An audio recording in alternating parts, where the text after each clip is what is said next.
Think all fruits are safe? You're probably eating the fruit that gives diabetics the fastest sugar jump. Here's 20 fruits people with diabetes should avoid. And trust me, the last one on this list surprises almost everyone. Before we dive in, hit subscribe and tell me your age and country. I'm checking how far Health Scoop travels. Let's start with a fruit almost everyone loves. Grapes. They look innocent, tiny, harmless, but don't let the size fool you.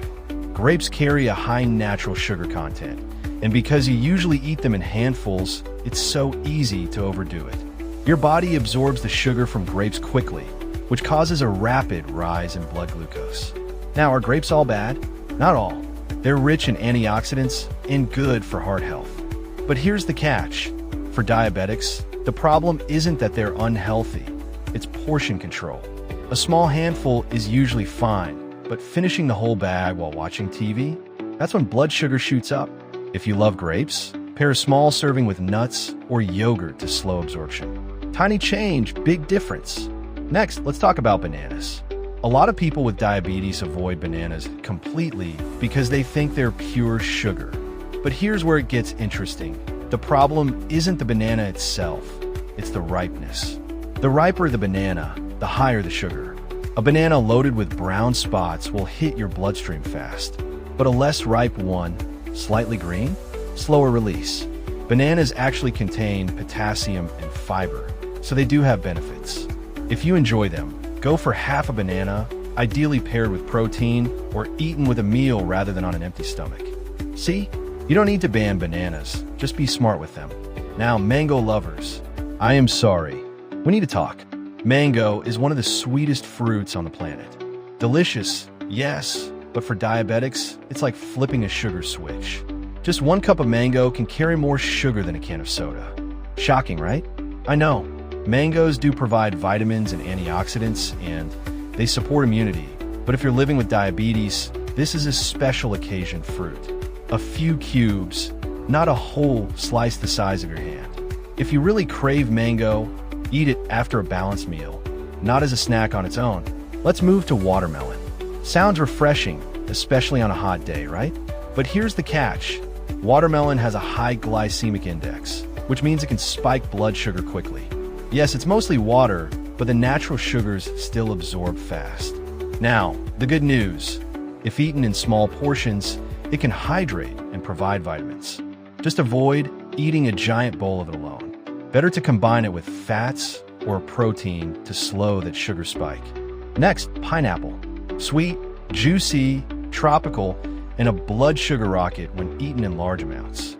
Pineapple contains an enzyme that helps digestion, which is great, but it's also high in natural sugars. The key here is moderation. A few small chunks with a meal? Fine. Eating half a pineapple while watching Netflix? Not so fine. If you want pineapple, pair it with cottage cheese or nuts to balance the sugars. Now here's a fruit people rarely suspect. Oranges. Most people think, hey, oranges are healthy, full of vitamin C. And they are. But the part that causes the sugar spike is not the whole fruit.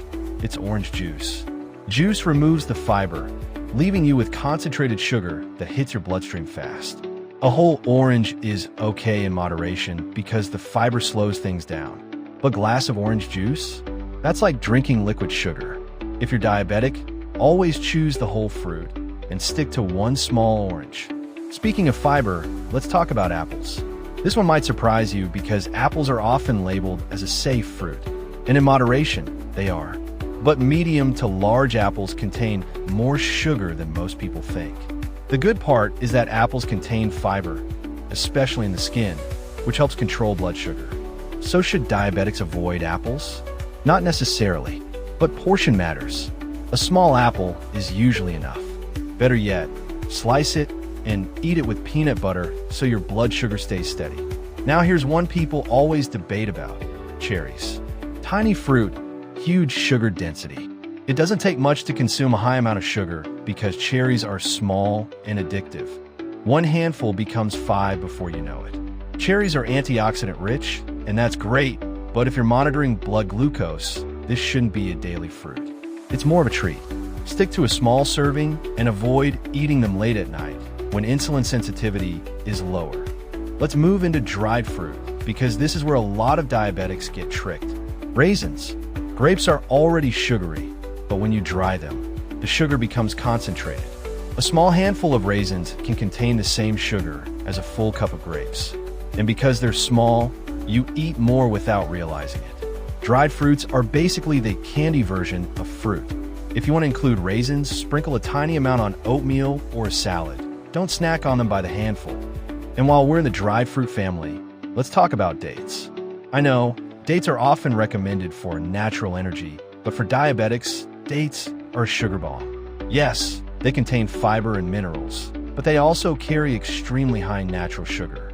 Just 1 or 2 dates can spike glucose fast. If you really enjoy dates, eat them with nuts or as part of a meal, not alone. Think of dates like a dessert, not an everyday fruit. Let's keep going because the next fruit catches a lot of people off guard: papaya. Many believe papaya is diabetes friendly because it's soft, light, and often recommended for digestion. But here's the truth: papaya still contains a fairly high amount of natural sugar. And because it's so easy to eat in large portions, the sugar adds up quickly. The benefits? It's great for digestion and has vitamins that support the immune system. But if you're living with diabetes, treat papaya as a small side, not a full bowl. A few slices after a meal is enough, not half a fruit as a snack. Now let's talk peaches. They're soft, fragrant, and often linked to healthy eating. But peaches can raise blood sugar quickly because they contain moderate to high natural sugar and are usually eaten ripe. The riper and softer the peach, the faster the sugar hits your bloodstream. Are there benefits? Yes, peaches provide vitamins and antioxidants, and if eaten in small portions, they can be part of a balanced diet. The trick is to avoid canned peaches. Those are loaded with syrup. Stick to a small fresh peach, and if possible, pair it with something high in protein to balance the spike. Next up, pears. A lot of people think pears are harmless, but here's where it gets interesting. A medium pear can carry a similar sugar load to an apple, but because pears are softer and juicier when ripe, the sugars may absorb faster. Now, pears do have fiber, especially in the skin, and that helps with blood sugar regulation, but portion control is still key. Half a pear at a time is a good guideline. If you love pears, choose firmer ones. They digest slower and won't spike as quickly. Let's move to kiwis. Most people look at kiwis as a healthy green superfruit, and they are, but they're not sugar-free. Kiwis contain natural sugars that can still raise glucose levels if you eat too many at once. The advantage kiwis have over many fruits is that they're high in fiber and vitamin C, and the fiber does help slow sugar absorption. So this one isn't a never fruit. It's more of a 1 kiwi is enough fruit. The mistake is eating 2 or 3 in one sitting. 1 small kiwi enjoyed with a meal is usually a safe approach. Now here's a fruit that might shock you: star fruit. Many people think star fruit is extremely healthy and harmless because it's sour and refreshing. But here's the catch. For most people, star fruit is fine in small amounts, but if you have diabetes combined with kidney issues, star fruit can be risky. It contains compounds that can affect the kidneys, and people with diabetes are already more vulnerable to kidney problems. So the issue isn't sugar this time, it's safety. If you enjoy star fruit, keep it minimal. And if you have kidney concerns, avoid it or speak to a doctor first. Let's talk lychees. Sweet, juicy, and easy to eat way too many of. Lychees can spike blood sugar fast because they are naturally very sugary and usually eaten in large quantities, especially at parties or gatherings. It's the "I'll just have one more fruit," but 10 pieces later, you've consumed a lot more sugar than you intended. Lychees do offer vitamin C and antioxidants, but for diabetics, it's best to treat lychees like candy. Occasional, not regular. 3 to 4 pieces is a safer portion. Now, if you've ever enjoyed a fruit cocktail or fruit salad, you've seen this next one: canned fruit. And this one is a big no for diabetics. Why? Because most canned fruits are soaked in syrup or preserved in sugary liquid that's far worse than the fruit itself. Even light syrup is still added sugar, and draining the syrup doesn't fully remove it. The fruit absorbs it. If you really want fruit, fresh is best. Frozen with no added sugar is also a better alternative. But canned? That's a quick path to a glucose spike you don't want. Next up, jackfruit. If you're from Asia or have tried dishes that include jackfruit, you already know how tasty and filling it is. But jackfruit is high in natural sugars and carbohydrates, and that combination can raise blood sugar levels quickly. Now, the interesting thing about jackfruit is that it also provides fiber and some nutrients that are beneficial, but the portion size must be small. A few small pieces are enough. It's when people treat jackfruit like a full snack or meal replacement that it becomes a problem. We're almost at the end, so let's talk about figs.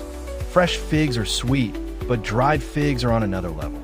Like raisins and dates, dried figs are extremely concentrated in sugar. Even 1 or 2 dried figs can spike blood sugar fast.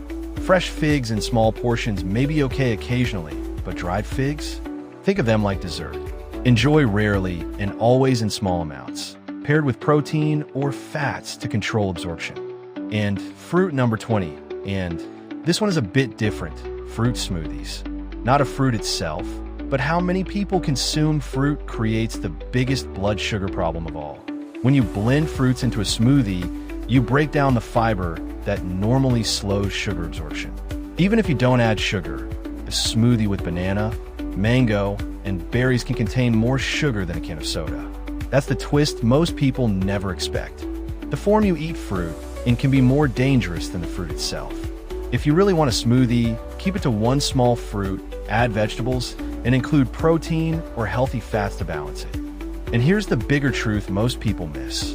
Diabetics don't need to completely avoid fruit. Fruit isn't the enemy. Uncontrolled portions, fruit juices, dried fruit, and eating fruit alone on an empty stomach are the real problems. The key is timing, pairing, and portion. Small amounts with meals, combined with protein or healthy fats, and choosing whole fruit over juice or dried fruit. Those simple shifts can help you enjoy fruit without fear. Before you go, I want to ask you something. After hearing this list, which fruit shocked you the most? Or which one do you need help replacing with a safer alternative? Share your answer in the comments. I read every one of them. And if this video helped you, or you learned something new, do me a little favor. Hit like, drop a comment, and share this with someone who might benefit. You never know. This information could help someone avoid a blood sugar scare. And if you're new here, don't forget to subscribe to Health Scoop for more simple, science-based health guides that actually make sense in real life. We're in this journey together, and I'm here to help you live smarter and healthier, one video at a time.